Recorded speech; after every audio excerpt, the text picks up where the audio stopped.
We've been out test casting new rods today, and I thought it might be interesting to show you how we get from raw carbon fibre into a finished rod. Now I know it's not a carp lake, but we have the River Mersey just a few hundred yards from the factory door, so it's the ideal place for us to walk out with any new rod and test it.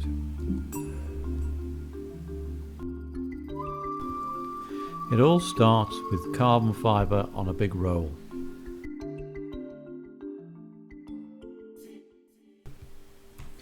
So typically we use more than one carbon fibre in any particular rod. A Torrix uses 4 different types, for example.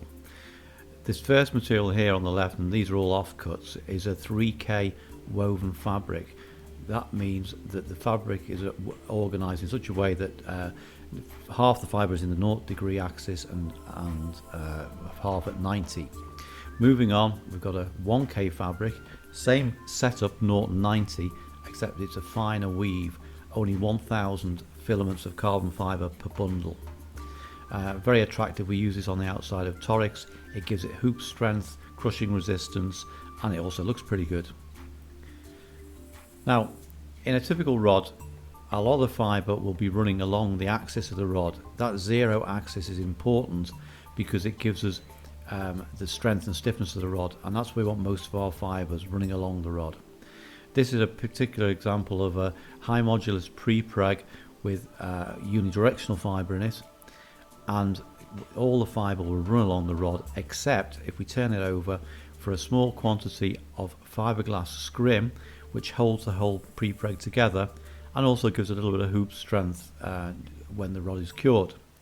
Now that's the sort of material that people have been using for a long time, but in Torrix we use mainly a scrimless material. The glass scrim in this layer will be replaced by a lightweight carbon scrim, which gives numerous advantages. It's stronger, it's lighter, we get lower resin content, and the feel and action of the rod is improved. So any new rod starts as a concept, which I then flesh out as a design. I draw a pattern, which is cut by a technician, and then given to another technician who rolls a blank. This is the real meaning of designing a fishing rod. Here we can see Dave Owens about to roll a pattern around a mandrel. The pattern in this instance consists of 2 pieces of carbon fibre, to which he'll later add more reinforcements. The next stage is to bind the raw carbon fibre tight onto the mandrel with a heat shrinkable tape under tension. This consolidates everything prior to going into the ovens and makes sure that the resin and carbon fibre are compressed and stay in the right proportions.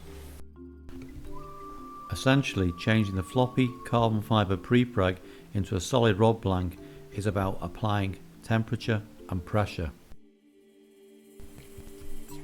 After 2 hours in the oven, we extract the mandrel from the carbon fibre part, and what we're left with is one part of a finished fishing rod.